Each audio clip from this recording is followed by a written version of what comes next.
Bonjour, je vais aujourd'hui vous parler non pas d'une œuvre de l'exposition de Latifa Eshaksh de Sonnin de 7 au BPS 22, mais plutôt d'un matériau que l'artiste utilise assez couramment. En fait, il s'agit de l'encre de Chine, de l'encre noire.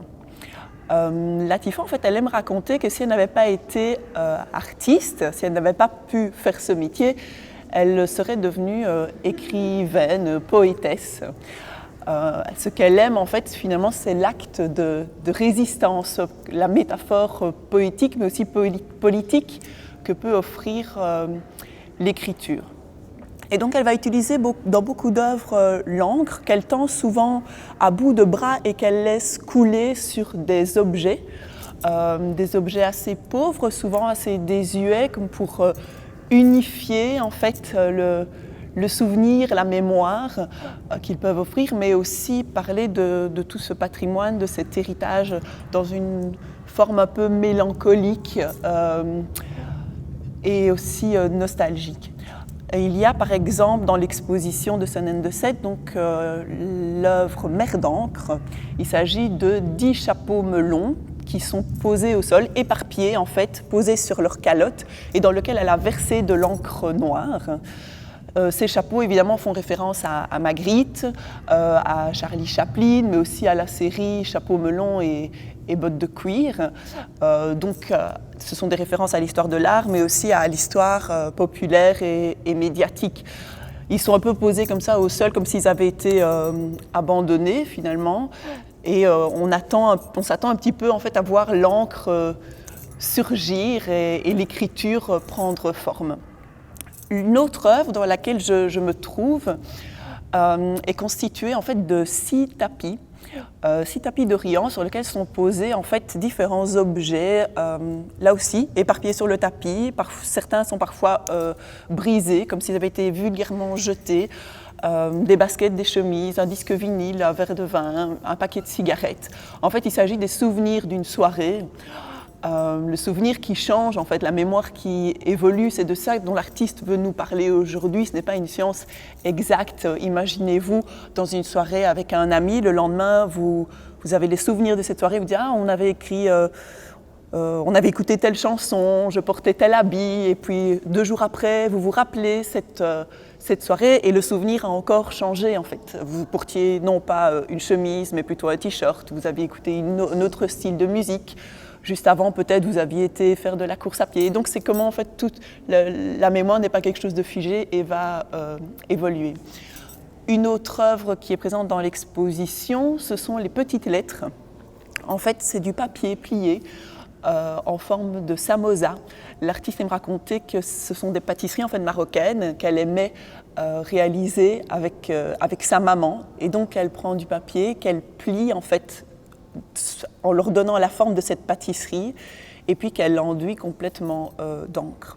Il y a aussi une très belle œuvre qui est une balance antique qu'elle a chinée et dans laquelle, encore une fois, à bout de bras, elle déverse de l'encre de Chine. Dans les plateaux où on a posé cette encre, l'encre évidemment c'est un peu écaillé, mais surtout le plateau est abaissé en fait. On penserait que quelques gouttes d'encre ne pèsent rien, mais là c'est toute une symbolique finalement autour du poids de l'écriture et encore de cet acte de résistance, de cette métaphore autant politique et politique que l'artiste voit dans ce matériau. Une autre œuvre de l'exposition dans laquelle Latifa utilise de l'encre noire est l'œuvre en luminure qui prend place en fait sur la verrière du BPS 22. Et donc elle a fait couler de l'encre comme une pluie qui s'écoulerait du ciel sur les vitres en fait, du musée. Pour cette œuvre, Latifa s'est inspirée d'un poème de Paul Celan qui s'intitule « Fugue de la mort », qu'il a écrit en fait par rapport à la déportation de sa mère dans un camp de concentration et qui parle en fait du lait noir de l'aube. Il dit le lait noir de l'aube que nous buvons le soir, que nous buvons le midi, que nous buvons le matin. Et donc ici aussi, il y a une forme de mélancolie qui s'installe et qui joue sur la lumière et sur comment en fait, l'encre peut effacer une partie de nos souvenirs. Enfin, le dernier ensemble d'œuvres dans lequel Latifa utilise de l'encre, ce sont les objets désuets qui appartiennent à ces souvenirs personnels d'enfance qui sont présents dans la salle Pierre Dupont. C'est un travail en fait qu'elle nomme ancrage, donc c'est un jeu de mots évidemment avec l'encre.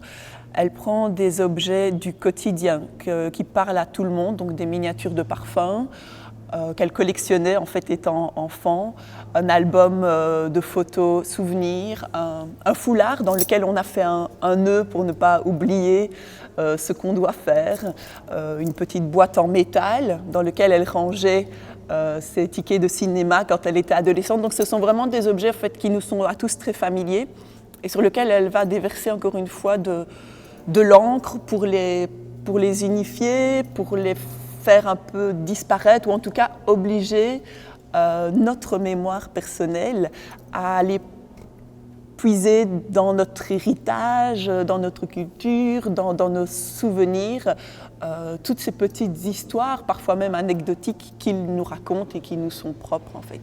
Et de cette façon, c'est de cette façon en fait que Latifa travaille toujours. Elle va toujours partir de petites histoires particulières pour parler en fait de ce qui est universel.